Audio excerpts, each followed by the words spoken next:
Olá, bom dia. Sejam muito bem-vindos todos que vão chegando aqui na nossa portinha digital. Se aconcheguem, fiquem bem aqui nesse friozinho. Uma pena que no online não dá para servir um pão de queijo e um café de welcome coffee, gente, mas faz parte.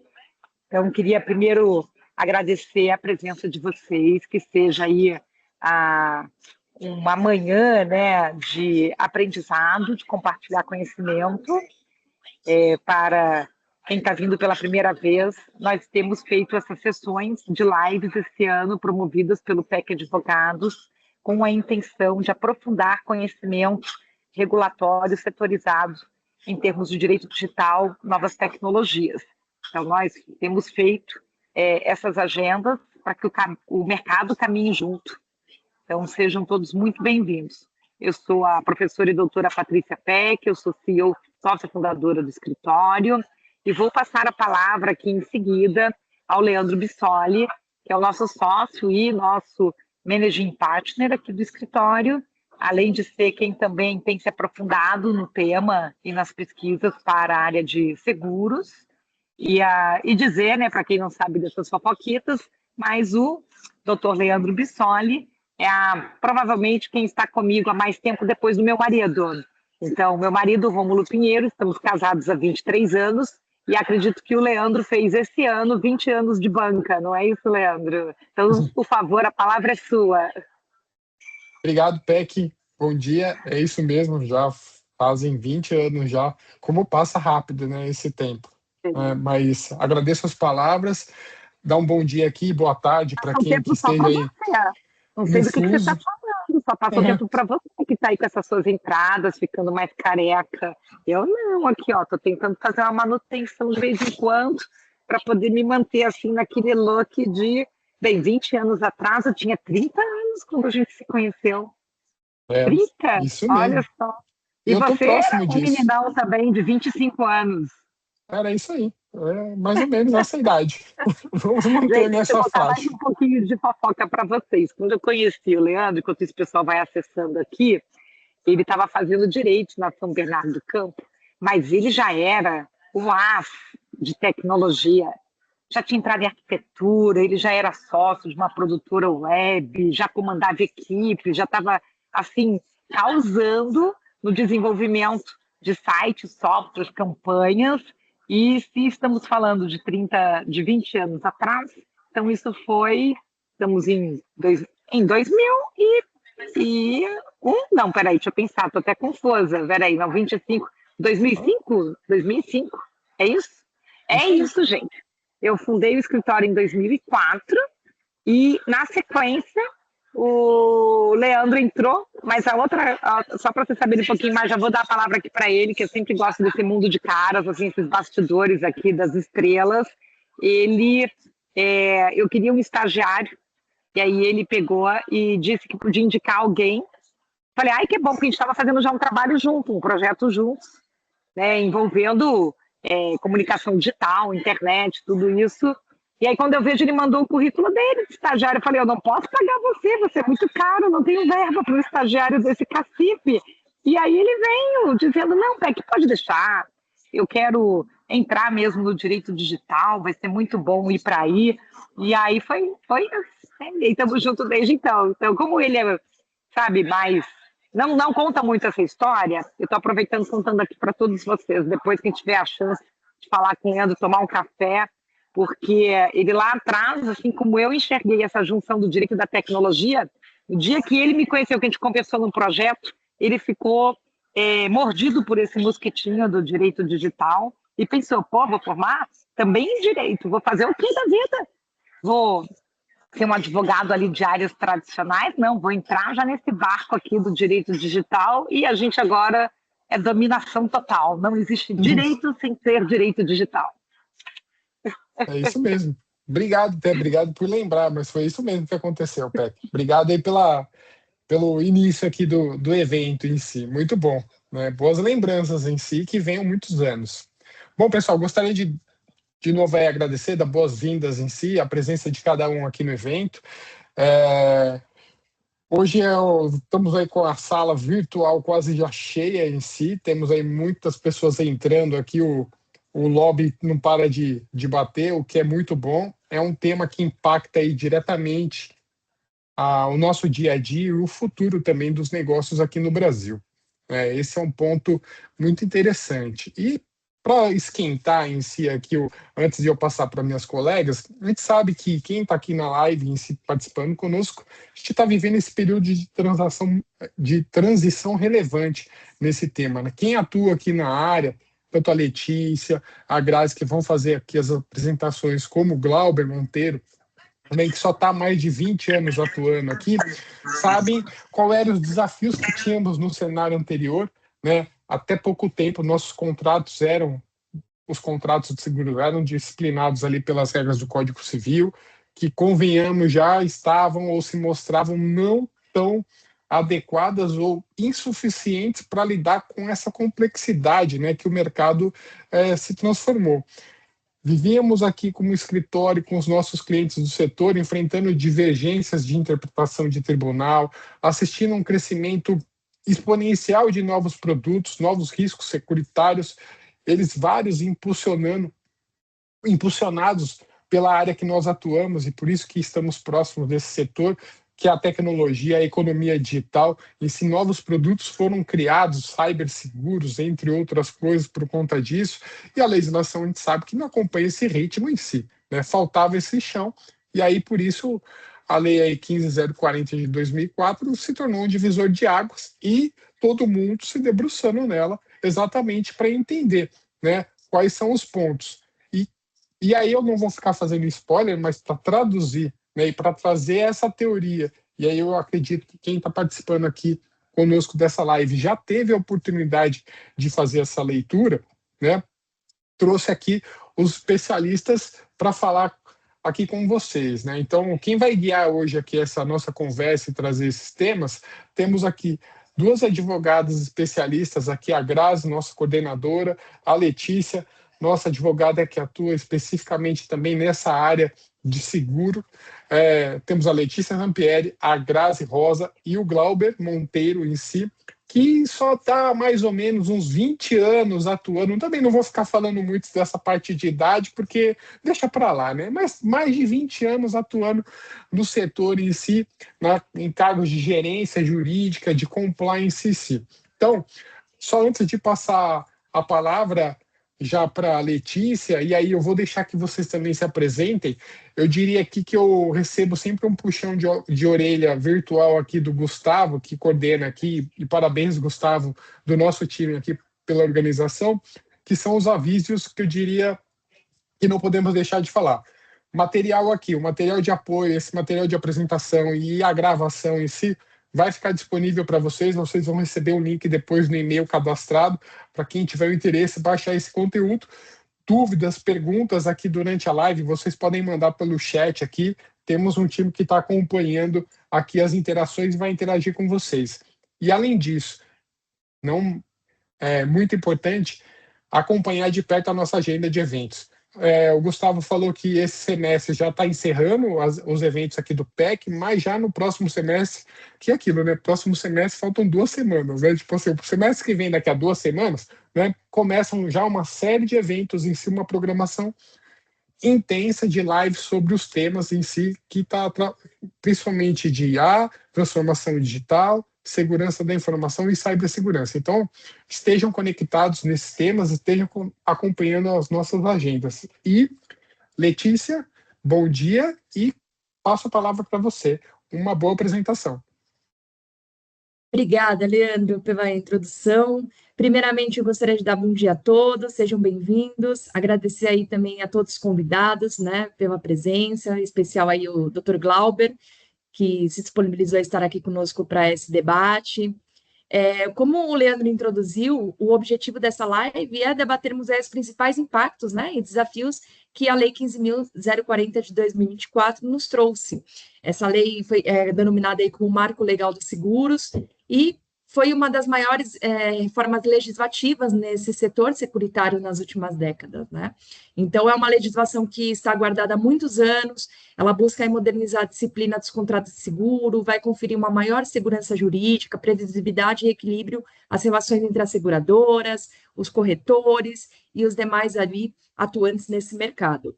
Então, ao longo desse encontro, nós vamos analisar algumas das principais mudanças introduzidas por essa nova legislação, os seus reflexos práticos para o mercado securitário e os desafios que ainda se apresentam aí para sua efetiva implementação. Então, a nossa agenda aqui hoje é exatamente essa aqui que está aqui na tela. Ao final, a gente vai fazer a abertura, né, a conclusão e a abertura para o debate, para a gente conseguir fazer essa interação, que ela é muito importante, vocês sanarem as suas dúvidas, curiosidades. Então, aqui vamos começar por que a lei, né, foi introduzida.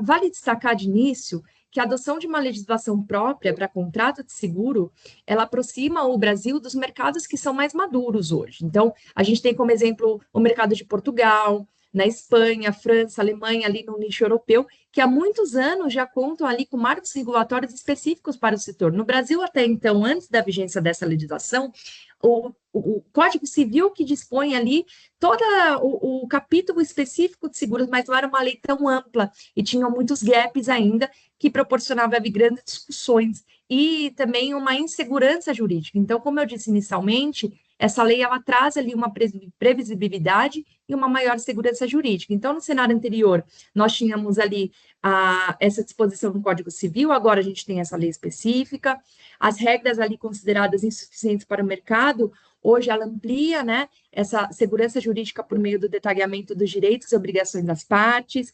Anteriormente havia ali a divergência, como eu disse, e agora vai trazer uma, vamos dizer assim, o que a gente espera também, porque o tribunal ele vai ter o seu período de adaptação, né, com os magistrados, embargadores, mas a gente tem ali uma expectativa de uma uniformização desses entendimentos, e também agora no novo cenário, com a lei, nós temos ali uma expectativa também de modernização do regime jurídico dentro do mercado securitário. Então, as principais alterações, esse slide ele é muito legal que a gente traz, é justamente esse ponto, dos principais pontos que a gente teve ali do cenário antes, o que mudou, o que vai proporcionar, né, aqui de melhoria nessa vigência dessa lei. Então, a gente tem aqui, quando a gente analisa o marco legal dos seguros, nós percebemos que a preocupação do legislador não foi apenas a atualização de conceitos, mas foi trazer ali essa previsibilidade para as relações securitárias. Entre as diversas alterações promovidas pela lei, vamos iniciar aqui com destaque a boa-fé, né, que é o famoso princípio da boa-fé, e o dever de informação. Então, ele diz respeito ao fortalecimento dos deveres de boa-fé, transparência, cooperação entre as partes. Então, essa nova lei vai reforçar ali que o segurado e a seguradora, eles devem atuar de uma forma leal durante toda a relação contratual. A partir disso, a gente parte para a análise da regulação dos sinistros.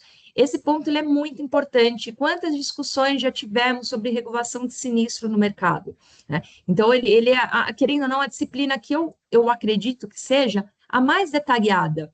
Então, a lei ela vai buscar ali conferir uma maior previsibilidade, mas no processo da análise das coberturas, estabelecendo ali procedimentos mais claros para solicitação de documentos, eventual avaliação também do evento e o posicionamento de cada, né, do mercado securitário ali. Então, trata-se de uma etapa muito sensível, mas que, historicamente, a gente fala que a maior fonte ali de judicialização que a gente tem é quando a gente trata ali de sinistros, né? O próximo tópico aqui que a gente destaca também é o agravamento de risco. Então, a lei do marco legal, né, dos seguros, ele traz uma maior clareza sobre essas hipóteses de agravamento do risco. A legislação ela vai procurar diferenciar situações em que a alteração do risco efetivamente justifica a perda de cobertura daquelas em que não há impacto relevante para a assunção de risco pela seguradora. Então, essa mudança contribuiu para decisões mais equilibradas e alinhadas ali ao caso concreto que nós vamos nos deparar na análise, né? Negativa de cobertura, esse também é um dos maiores pontos aqui que causam ali litígios, né, judiciais.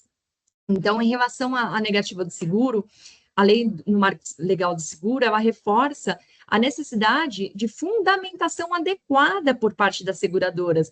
Nós víamos muitas seguradoras colocarem ali algo genérico. Não, ela vai ter que detalhar, justificar o porquê que houve aquela negativa da cobertura de uma forma. Lembrem do primeiro tópico, né? Boa-fé e transparência. Então, vai se aplicar a todas as demais aqui cadeias, né? Dessas tratativas. A recusa de sinistro, então, ela vai passar a exigir justificativas claras e consistentes. Memorizem isso, que vai proporcionar ali a transparência e contribuir para a redução de disputas também. Eu acredito que isso vai trazer uma redução ali de processos, né? Responsabilidade civil.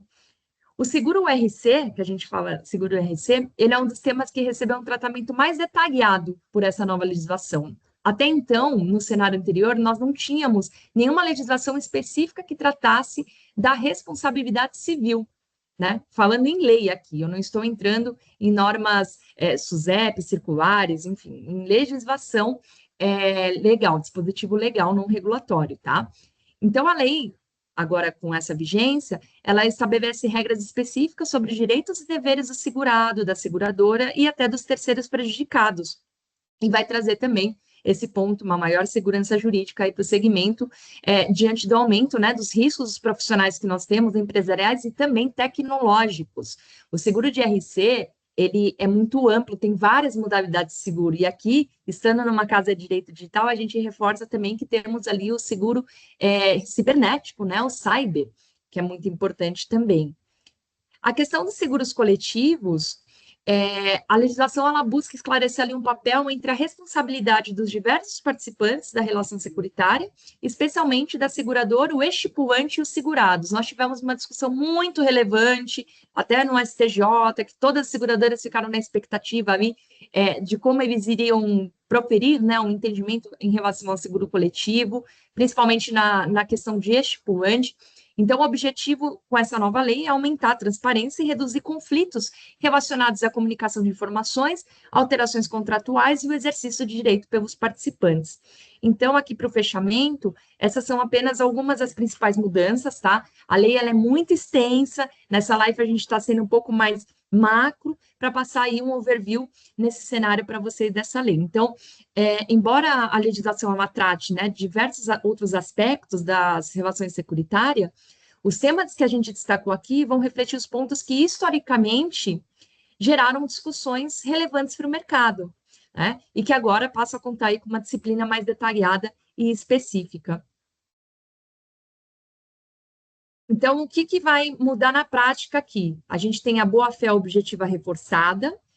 Voltamos aqui no ponto que é fundamental. Acho que para toda relação contratual aqui a gente traz isso, né? Quem é aqui do mundo do direito já está careca de saber. Então, a boa-fé objetiva reforçada, que é a transparência, a cooperação, como eu citei anteriormente, o dever de informação é primordial para evitar conflitos, litígios futuros também, e uma autonomia contratual preservada. Então, a convenção entre as partes, elas vão ser permitidas, mas com caráter supletivo, tá? É isso aí que a gente traz. A interpretação protetiva reforçada também, a gente acaba sendo até um pouco repetitivo aqui, mas a gente bate muito nessa tecla da importância, que os contratos e as cláusulas ambíguas, elas podem ser interpretadas em favor de segurado. Então, como o seguro é considerado o mercado, né, de seguros, ele tem ali uma incidência do Código de Defesa do Consumidor, isso prevalece. Então, sempre vai ser interpretado ali o que é mais benéfico ao segurado, ao titular daquele seguro, né? Transparência na negativa, então a gente volta a dizer aqui esse ponto, é fundamental ter ali discriminado de forma detalhada o porquê que eu estou negando a cobertura de invalidez permanente, por que eu vou pagar ali um percentual X e não Y, isso tudo vai ter que ser discriminado. Comunicação do agravamento de risco, a gente volta também ao ponto aqui que eu trouxe anteriormente, que é o dever de informar mudanças relevantes para evitar a perda ali da cobertura, né? Então, agravamento de risco é aquela exceção, olha, segurado, se você agir dessa forma, você não terá direito à cobertura porque você está agravando o nosso risco. Então, é basicamente isso aqui que a gente traz. Então, para fechar esse ponto, a lei vai estabelecer os prazos também objetivos, que vão trazer maior segurança entre as partes, né, o segurado e a seguradora, quando esperar a resposta e tem a clareza sobre as suas obrigações. Então, aqui a gente traz esse mapa, né, essa fotografia daqueles principais pontos que a gente falou lá atrás. O aviso de sinistro, né, da gente poder ter ali uma comunicação clara com o segurado, uma facilitação de acesso também para ele poder comunicar esse sinistro. Importância de comunicação tempestiva, isso tem que estar previsto também nas condições gerais de seguro também. A SUSEP mesmo, ela traz quais são todos os requisitos que tem que ter dentro de uma condição geral, né? É a Bíblia ali das seguradoras, o que a SUSEP dispõe. A análise e resposta também, ela é muito importante, ter um fluxo organizado, transparente, para poder justamente dar uma resposta fundamentada e detalhada, observando o princípio da transparência para o segurado. E a questão aí, no início, né, da etapa final, como disse, da aceitação tácita, né? Pode passar. Então, quais são as áreas que vão ser mais impactadas, né, os setores ali por essa nova lei? Os corretores, porque o corretor, lembre-se, ele tem a função de intermediar, né? Ele é o meio de campo entre o segurado e a seguradora. Então, ele é muito importante ter ali um maior protagonismo por conta dessa intermediação que ele faz. Então, ele vai ser um responsável muito também ali por essa questão de passar transparência, todas as informações de forma clara, e principalmente, a gente fala que o corretor não é só na venda, mas é principalmente o pós-venda, o papel do corretor, de fazer essa intermediação. Então, ele vai ter também que ter ali uma condução muito transparente com esse segurado, né? De informar, olha, os documentos vão ser esses, lembrem-me atrás da comunicação tempestiva. Ele tem que ficar ligado ali a tudo que está na condição geral para poder orientar de forma segura o cliente dele, hora segurado, tá? Passando para o tópico 2, os segurados, a gente volta aqui também, que eles vão ter maior transparência, a previsibilidade e a proteção contratual. O jurídico compliance possui um papel fundamental, né, sempre, porque vão ser ali os responsáveis por adequar todas as cláusulas contratuais, revisar as condições gerais, a parte de implementação de governança, de mitigação de risco, tudo isso jurídico junto com o compliance vão ser responsáveis. O compliance principalmente, né, por fazer um monitoramento também ali de como está sendo o posicionamento de eventuais novas circulares da SUSEP, ele faz aquele monitoramento para o jurídico poder aplicar na prática documental, né? E o Poder Judiciário, aqui entra um ponto que ele é muito importante, porque eles também vão ter que se aculturar sobre essa nova legislação, evidentemente, e isso vai ser acho que vai ser um principal foco aqui, para a gente começar a verificar nas jurisprudências, ora, como que eles vão começar a definir, né? Como eles vão começar a proferir essa sentença, esses acordos pelos desembargadores, enfim, em relação a esses temas que a gente tratou naquele quadro anterior, tá? Então, os impactos aqui para o mercado segurador, a gente traz ali que ele vai se tornar, a gente chama aí de peça-chave na orientação e proteção do segurado. Então, voltamos à palavra segurança, a gente está ouvindo muito aqui, porque seguro é segurança, a gente não faz um seguro para não, querendo usar, a gente faz para não usar. E culturalmente, no Brasil, vem de anos essa disputa, né, cultural, porque a gente contrata seguro para carro, não tira o carro da concessionária sem o seguro, mas e o nosso seguro, né, patrimonial, seguro da nossa empresa? As pessoas esquecem de seguro para sua empresa, seguro para sua profissão. Então, essa segurança na contratação vai ser muito importante e é uma aposta aí para a gente poder mudar essa cultura também dessa importância do seguro dentro do mercado brasileiro, né?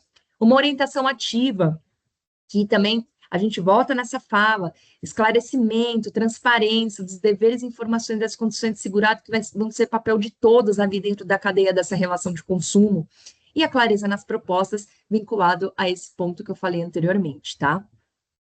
Então, Grazi, você quer falar um pouquinho aqui dos desafios e oportunidades? Vou te convidar para esse... Obrigada, Letícia, obrigada.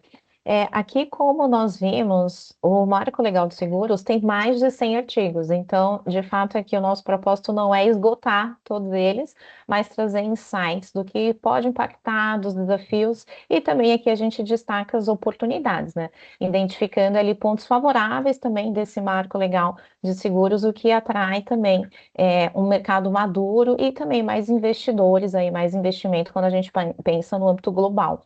Então, como a Letícia trouxe aqui esses aspectos de desafios, de fato, a gente já identifica a necessidade das seguradoras olharem internamente, revisarem seus processos, contratos, né, ter também ali um programa de conscientização interna, treinamentos direcionados, conscientização, letramento digital também, como a PEC fala, toda essa parte de treinamentos é importante demais, porque, de fato, quando a gente tem maior disseminação de conhecimento, a gente consegue implementar muito mais rápido novos controles e também novas ali medidas administrativas, no caso de governança e compliance. Então, vai ter que ter, de fato, ali um desafio com essa adaptação cultural de equipes internas e parceiros, e também, de certa forma, ter um olhar de um planejamento antecipado para justamente implementação de controles, aqui falando tanto medidas técnicas quanto administrativas, para estar em conformidade com essa nova legislação.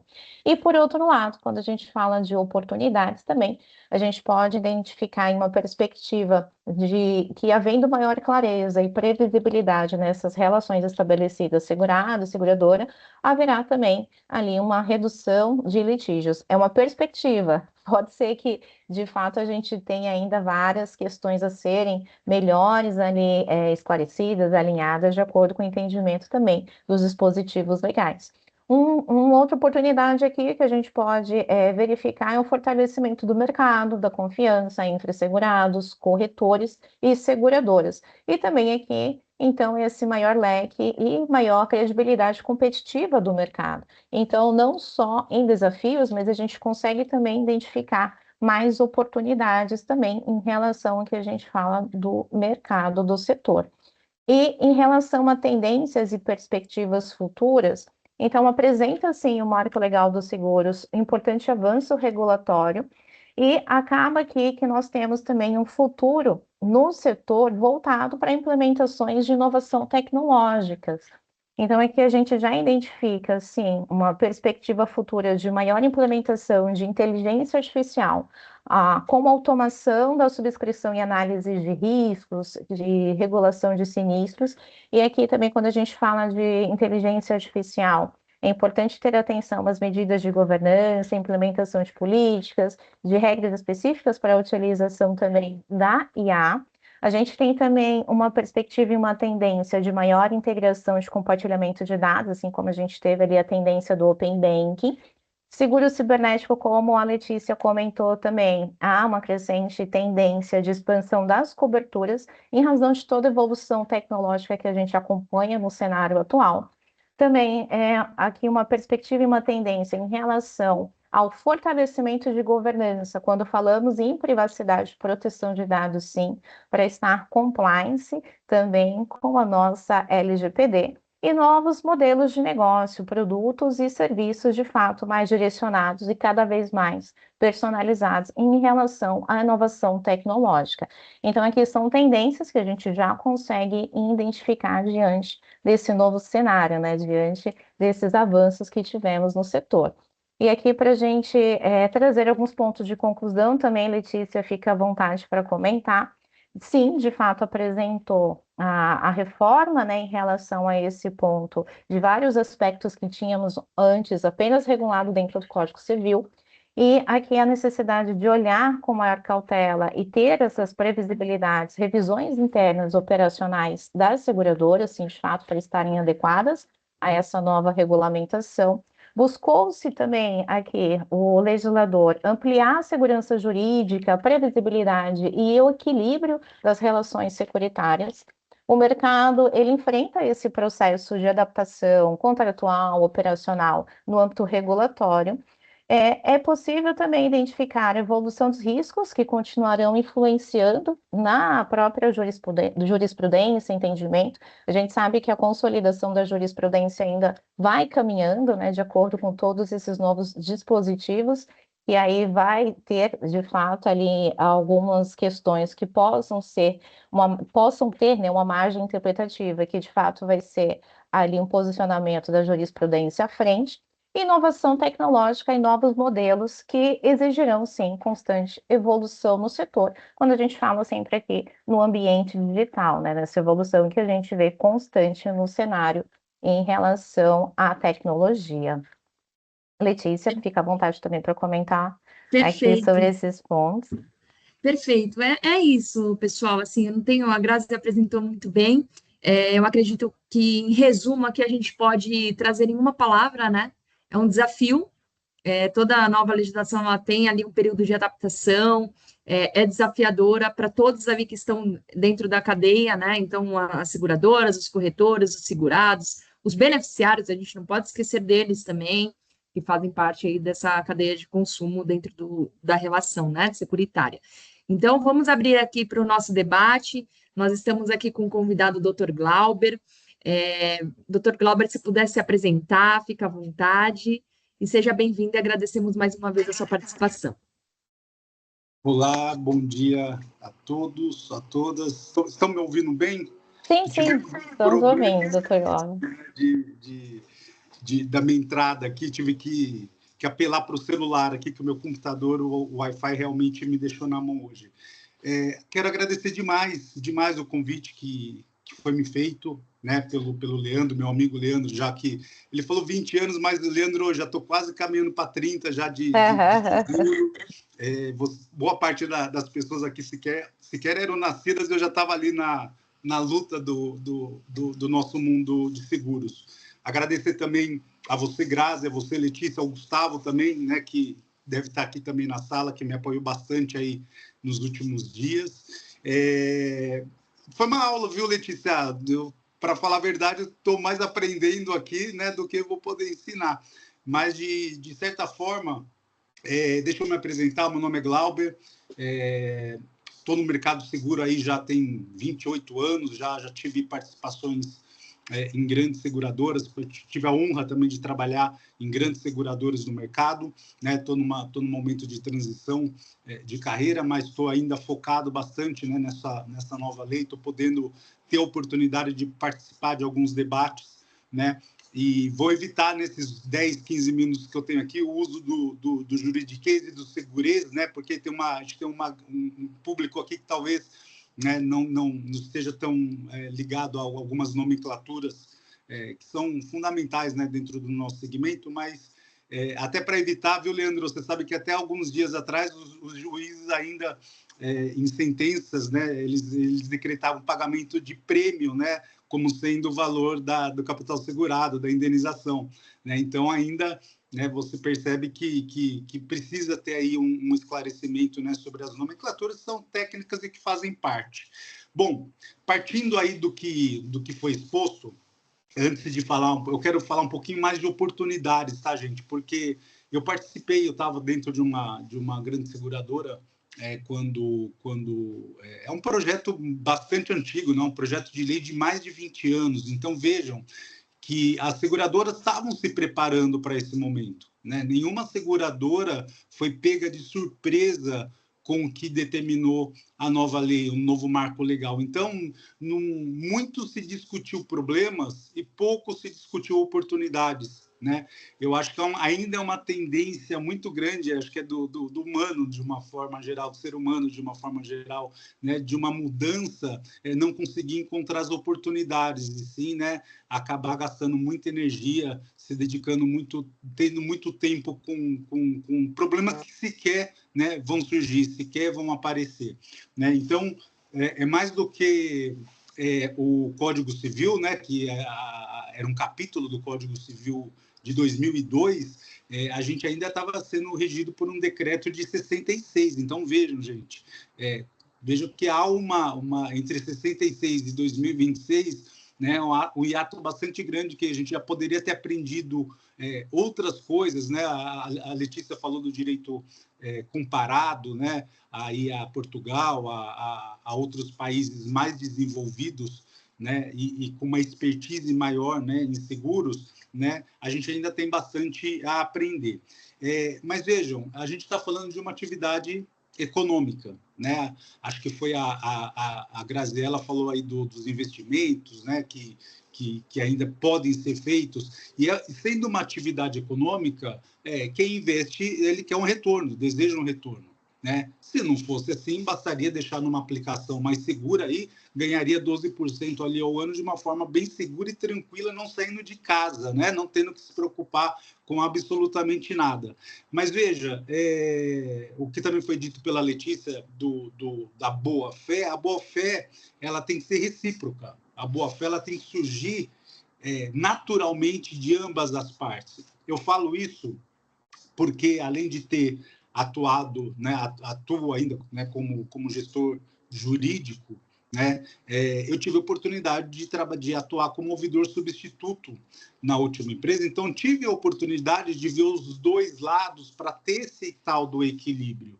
Esse equilíbrio ele é fundamental. O seguro é uma ciência atuarial, né? Então ela depende do mutualismo, ela depende de um equilíbrio financeiro, ela não pode ter vantagens para os lados, ela tem que ser realmente exposto, o risco ele tem que ser coberto dentro daquilo que foi estabelecido como garantia, né? Então não pode haver ali ultrapassar limites, e as seguradoras também não podem pagar por questões comerciais, né? Porque elas ferem diretamente o mútuo, né? Então tem que se pagar conforme o que foi contratado.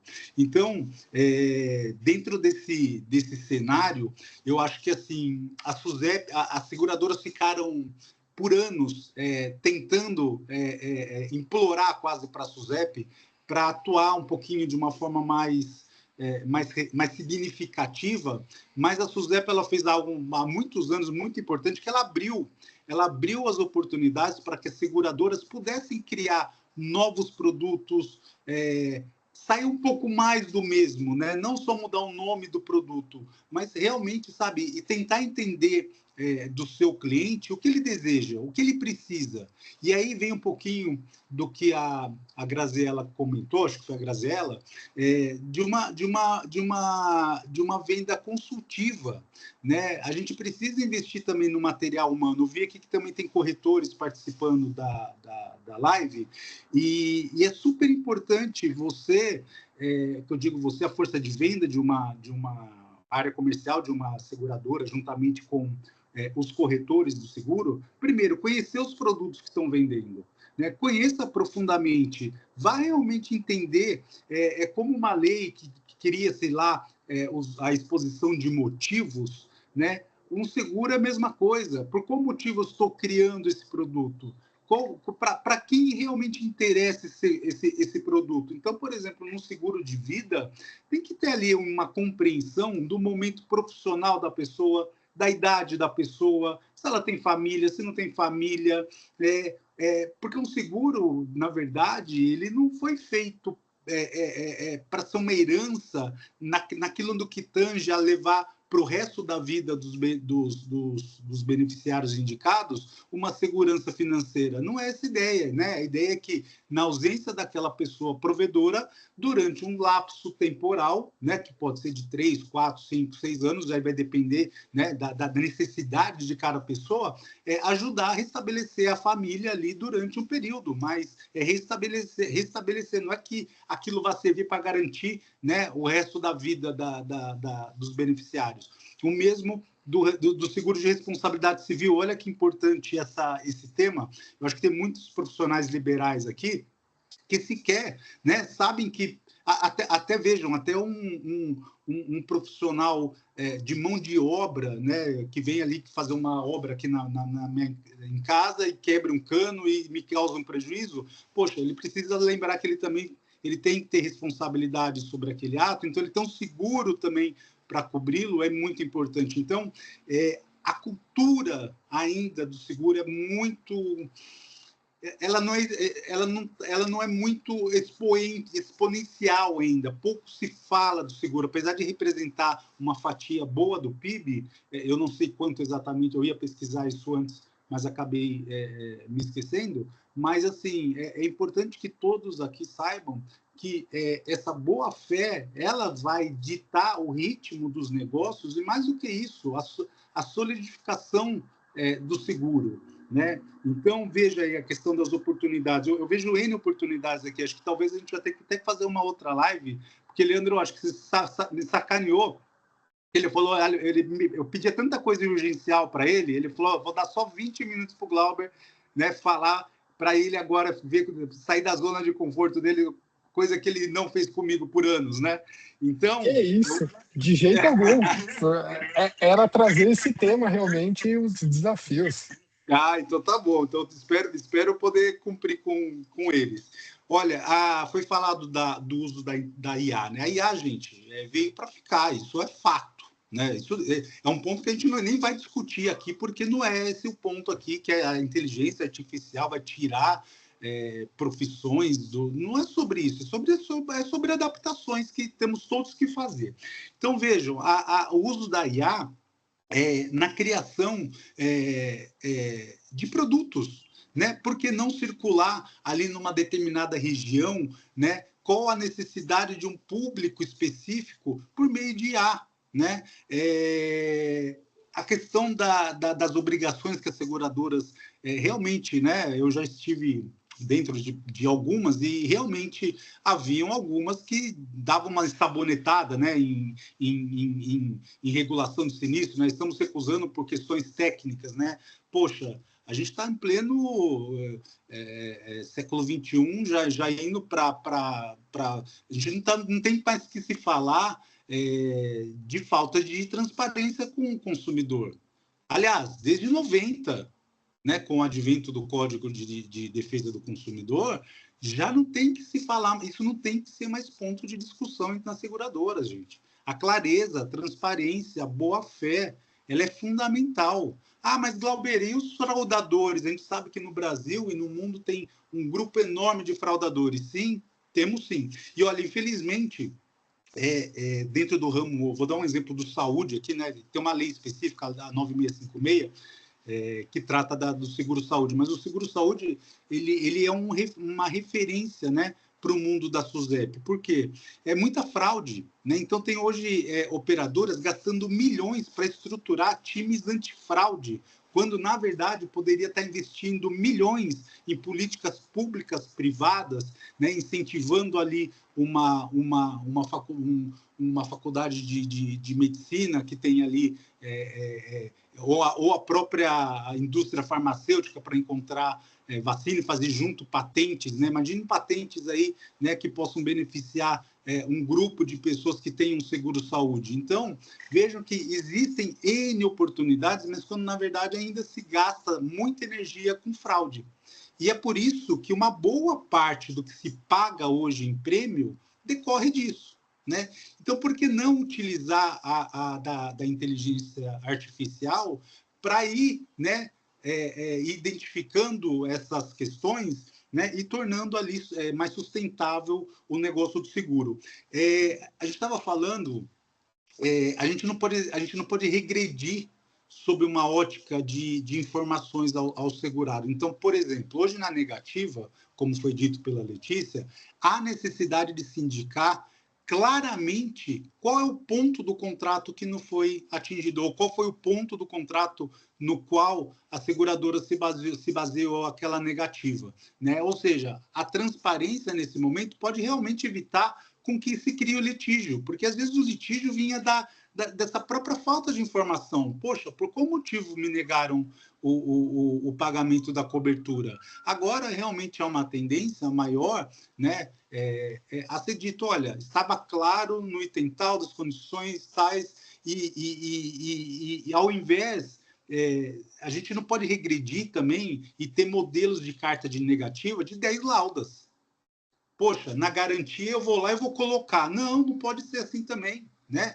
Então, e o mesmo na subscrição. Gente, a gente não pode criar modelos de subscrição que criem regras mais tão inatingíveis que você prejudica a venda. Mas você tem que ter, sim, por um uso de uma IA, né, uma inteligência para fazer perguntas certas para as pessoas certas, para o produto certo. E não criar um modelo genérico onde você vai perguntar, por exemplo, dentro da figura biológica de um homem, se ele quer um seguro para o útero. Né? Como assim? Não faz no menor sentido. Né? Então, a gente tem que, sim, fazer o uso da inteligência artificial, mas de forma correta, de forma que permita realmente atingir ali os objetivos. Outra coisa que... Eu estava falando do seguro de responsabilidade civil. Olha que interessante isso. A última empresa que eu trabalhei tinha um nicho de mercado dentro do mundo da saúde suplementar, né? Da saúde de uma forma geral. E tinha os seguros de responsabilidade, tem um seguro de responsabilidade civil ali para médicos, para instituições médicas.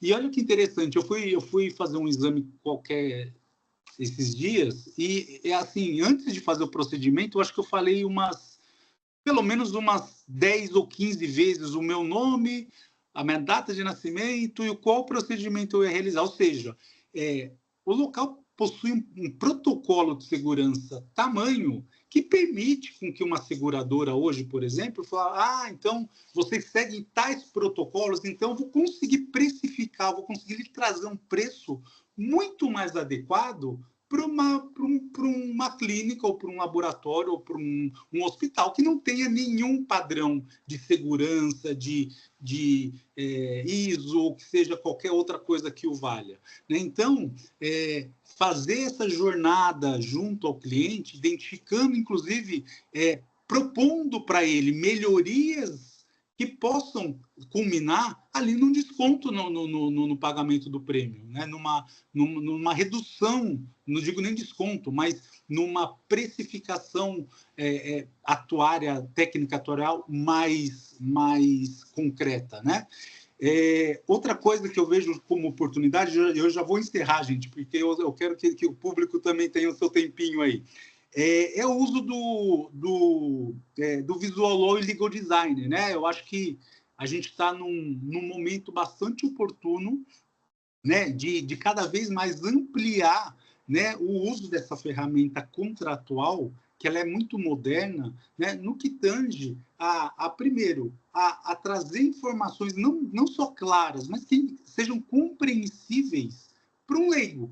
Né? Então, você quer saber, uma seguradora quer saber se tá funcionando ou não, chame um leigo e fala, leia, você está entendendo o que eu estou dizendo? Você fala, não, pode ter certeza, gente, que não é um bom produto.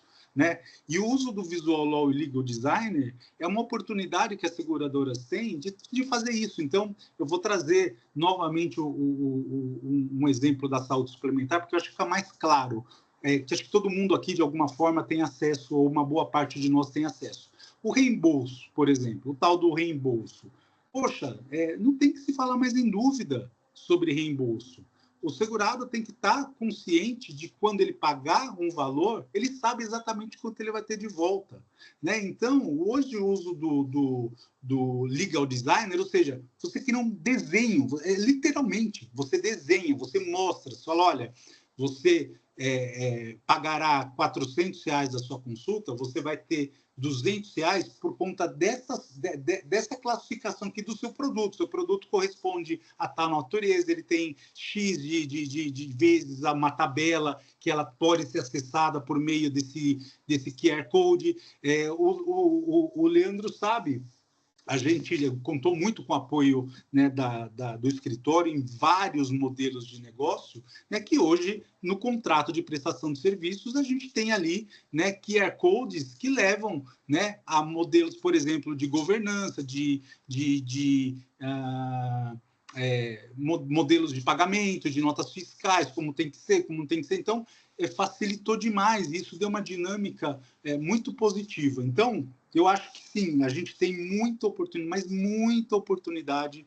O escritório, não tenho dúvidas que vai ajudar demais aí as seguradoras, os players, né? Não só as seguradoras, mas os outros players do mercado, nessa visão global que vocês têm. Então, agradeço demais o convite, de verdade, fiquei muito honrado em poder participar aqui. Espero que, de alguma forma, eu tenha contribuído aí, mesmo que seja para ter atrapalhado em 20 minutos, mas atrapalhei visualmente, apareci aqui. Quase nem apareci. Foi ótimo, Glauber, Muito foi bom. ótimo. Muito bom. Muito bom. A gente tem E duas até, perguntas aqui, né, Leandro? sim, e até, Grazi, eu ia já provocar o Glauber por conta disso, né? Ele trouxe um ponto que é muito interessante, que está ligado exatamente ao conhecimento nesses novos recursos de tecnologia ou de metodologia de apresentação de informações e como é que o setor pode se apropriar de um modo responsável, né, e legal, visando conformidade e rastreabilidade para a operação, né? É aquilo.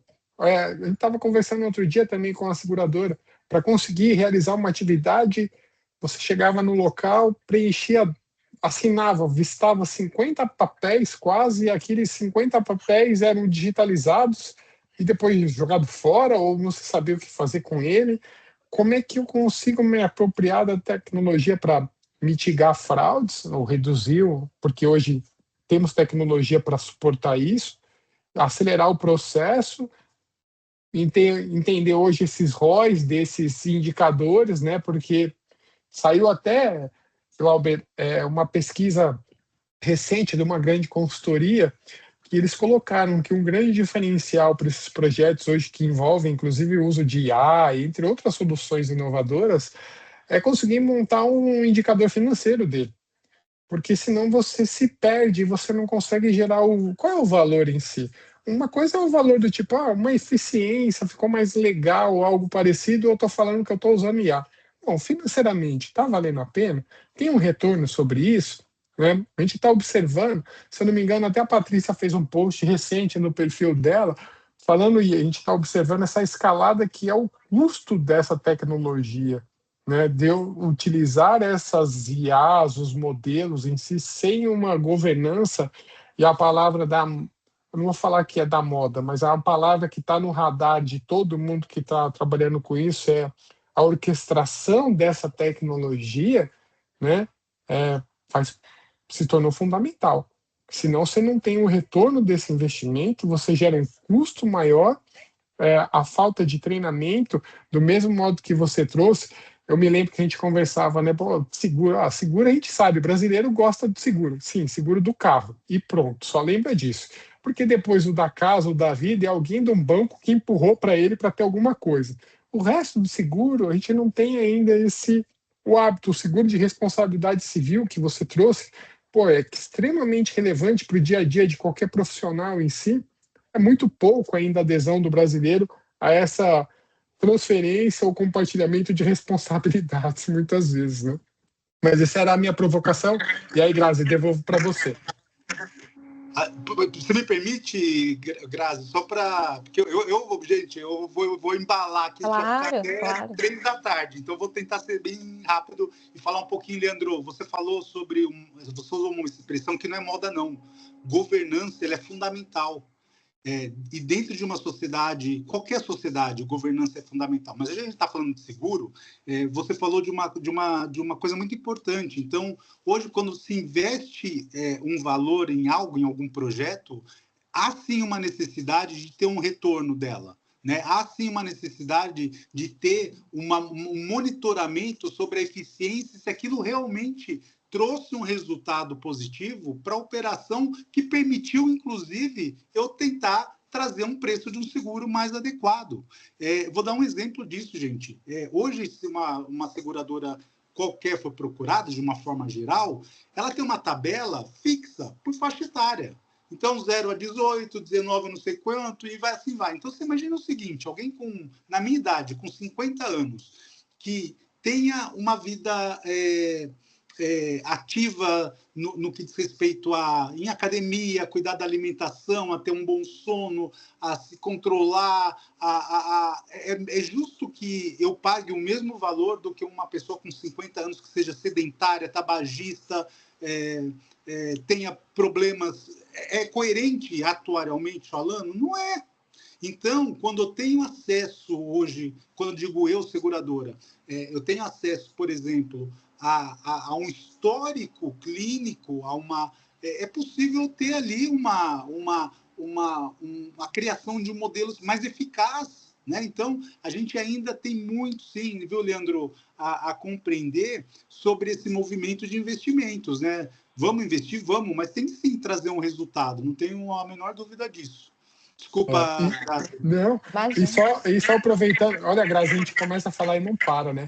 Mas só aproveitando que você trouxe todas essas qualidades e adjetivos, eu só estou pensando porque poucos aqui também conhecem que nas horas pouco vagas que você possui é chefe de cozinha, né? E aí, por isso que você trouxe esses pontos, né? Porque você está querendo já que eu já ajudasse já nesse jabá. É falta de ar, não acreditem. Excelente. Nós temos aqui duas perguntas. Uma do Fábio. Obrigado desde já, Fábio, pela sua pergunta. Ele questionou se essa nova jurisprudência vai começar, né? A pergunta, essa nova jurisprudência vai começar a vigorar a partir de quando? Fábio, a gente tem uma legislação nova, né? Ali foi promulgada em 2024. Então, nesse sentido, a gente ainda não tem uma consolidação de jurisprudência sobre o marco legal. O que nós temos foi até um artigo que foi publicado do ministro Luiz Felipe Salomão, posso colocar aqui daqui a pouco no chat para vocês, que ele traz alguns insights que o próprio Marco Legal dos Seguros já consolidou uma construção histórica do STJ, construção de entendimentos ali que já haviam sido relacionados também à questão de boa-fé, como nós comentamos, cooperação, e os tribunais, eles também têm interpretado recentemente essa lei como a continuidade desses entendimentos anteriores ali do STJ. Então, de fato, hoje não temos nenhuma disposição ali que esteja já em relação àqueles temas, né, esteja abordada nos temas de repetitivos ou de súmulas dos tribunais superiores, mas a gente tem esse posicionamento do ministro Salomão que eu acho que foi interessante. Eu vou colocar aqui no chat para vocês o link ali que foi disponibilizado. E também houve, né, um debate, uma discussão sobre a vocatio legis, se seria aplicada, então, para os contratos apenas relacionados à vigência posterior, né? Aí, de fato, a vocatio legis do Marco Legal dos Seguros. Então, houve um consenso quanto à não retroatividade. Então, se a aplicação para os contratos e fatos ali anteriores não seriam aplicados em relação ao que já vem, os dispositivos e o que vem disciplinado no Marco Legal dos Seguros. O que a gente espera é que para frente, né, aí no futuro, uma construção, sim, de jurisprudência, mas de forma gradual. Acredito que mais um período, porque é uma legislação nova. Tá bom, Fábio? Espero ter contribuído. Se vocês quiserem comentar também, fiquem à vontade, gente. E temos uma outra pergunta que foi do Márcio. Obrigado também, Márcio, pela sua pergunta. Aqui ele questiona como interpretam a aplicabilidade de despesas de contenção e salvamento no seguro de pessoas. E te mandou também, Glauber, aí um abraço. Ele fala um abraço especial para o meu irmão Glauber. Obrigado. O Márcio Malfatti, que está aqui? Se Isso, você me fez essa mesmo. pergunta, ele está me sacaneando. Ele sabe que esse tema... inclusive, eu havia comentado com vocês, né, numa desses nossos encontros anteriores, que é um tema bastante... ele está numa discussão bastante ampla. Não sei se a gente tem tempo. A gente tem mais tempo ou a gente encerra às 11? Porque caberia uma explicação que vai pelo menos uns 5 minutinhos. Dá tempo? Acredito que sim, Glauber. A gente tem só mais uma pergunta, mas acredito que pelo menos 10 minutos a gente consegue passar. Deixa eu falar rapidamente, então, qual é essa discussão. No Código Civil de 2022, a previsão de despesa de dano e contenção ela estava muito clara em seguros de danos, né, patrimoniais. Então, o Leandro, né, para investir o dinheiro dele, que eu sei que é bastante, ele falou, ele comprava, ele tinha uma loja, fazia um seguro dessa loja, né, de incêndio, e de repente pegava incêndio, ele percebeu um incêndio ali na produção dele, ele chamou um caminhão-pipa ali, foi lá, apagou o incêndio e evitou que o sinistro fosse muito amplo, ele conseguiu reduzir, ele conteve o sinistro. Então, isso que é contenção e salvamento, você age de forma proativa, não ficar, tem seguro, deixa pegar fogo. Não, você age de forma proativa, evita um sinistro maior, vai lá e cobra da seguradora. Fala, seguradora, tive aqui uma despesa de R$1.000, então você me indeniza, por favor, porque eu evitei que você pagasse os R$100.000 que eu tenho de capital segurado. Hoje, e estava lá no capítulo de danos, hoje essa disposição ela está na parte geral da lei. O que significa dizer, em tese, que a despesa de dano e contenção serve para qualquer segmento. Ela não está necessariamente vinculada ao seguro de danos, de patrimoniais.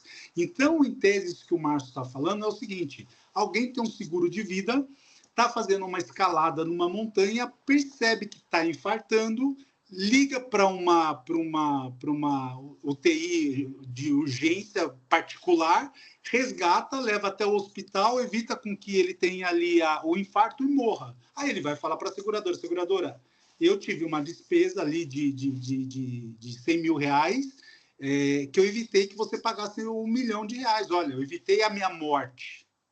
Né? Então, a discussão é essa. As seguradoras têm que pagar? Elas estão obrigadas a pagar? Houve uma discussão de mercado, houve uma divisão mais ou menos de compreensão, né? De que a discussão não vai nem mais se tem ou não tem, porque está lá na lei, está previsto. Né? E a lei ela é clara, se a seguradora não estabelecer um limite, tem que se pagar até, se eu não me engano, 10% ou 20%, não me fugiu o número aqui, mas já está lá na lei, falando, se você não previu ia acontecer, você tem que pagar. Então, essa discussão que o mercado está tendo será que em seguros de danos, seguro de pessoas é factível? Porque no seguro de danos, se eu indenizei o Leandro lá na loja dele, eu vou pegar lá as sobras, os salvados, os chamados salvados, e vou vender no mercado e vou ainda ter ali uma possibilidade de retorno daquele pagamento que eu fiz do capital segurado em salvamento. Agora, em seguro de pessoas, primeiro, seguros patrimoniais você não faz mais de um. Seguro do seu carro você tem um só. Você não pode ter 2, 3, 4, 5 seguros do seu carro. É impossível você ter mais do que de um seguro para um mesmo objeto. Né? Seguro de vida, não. Seguro de vida você pode ter 10, se você quiser. Você pode ter em 15 seguradoras, em 20 seguradoras. Não há uma limitação. Portanto, de quem fica responsável por essa despesa? Como a seguradora vai saber que ele também tem seguro em outro local e não está se favorecendo com aquele sinistro? Ou seja, pediu a indenização para para outro, para outra, quando somou, aquele valor era maior do que o gasto que ele teve, ou seja, ele obteve lucro com o seguro. Né? Então, é uma discussão bastante... Está inflamada, principalmente para as seguradoras que têm o nicho de negócio em pessoas, né? Mas eu acho que isso vai ser uma discussão ainda que o mercado vai ter que mostrar de uma forma técnica. Aí o Márcio ele tá bem envolvido nisso, ele sabe o que fazer agora, né, Márcio? Mas eu acho que vai ter que ter uma discussão no judiciário, né? Porque a SUSEP já se manifestou que não vai falar sobre isso. Ela falou, está na lei. Né? Então, as seguradoras elas têm que passar a ser mais ativas, né? em demonstrar ali a questão atuária técnica para o magistrado. Mostrar por qual motivo o valor que eu cobro de prêmio ele tá restrito àquelas coberturas e no seguro de pessoas não é plausível que se tenha possibilidades dessa de um segurado aí percorrer por N seguradoras e obter lucro por um procedimento ali que não era para ocorrer. Mas temos ainda muita coisa, Márcio e amigos aqui, a falar sobre esse assunto, tá? Eu acho que eu cumpri meus 5 minutos. Obrigada, Glauber. Temos mais uma pergunta também de um tema polêmico, né? Assim, vamos dizer, que ainda está em debate, que é sobre pagamento e restituição da reserva matemática. Então, foi o Alessandro quem encaminhou. Obrigada, Alessandro, pela sua pergunta. Ele comenta que a lei, em diversos trechos, fala em pagamento ou restituição da reserva matemática. Entretanto, em produtos que não são de acumulação, entendemos que não há o que se falar em restituição de reserva. Aí ele pergunta: como vocês interpretam esses dispositivos? Entendem que será conforme aplicável? A SUSEP deve trazer o endereçamento desses pontos nas consultas públicas? Aí ele também comenta que o mercado tem apresentado preocupação sobre a interpretação dos tribunais deste tema.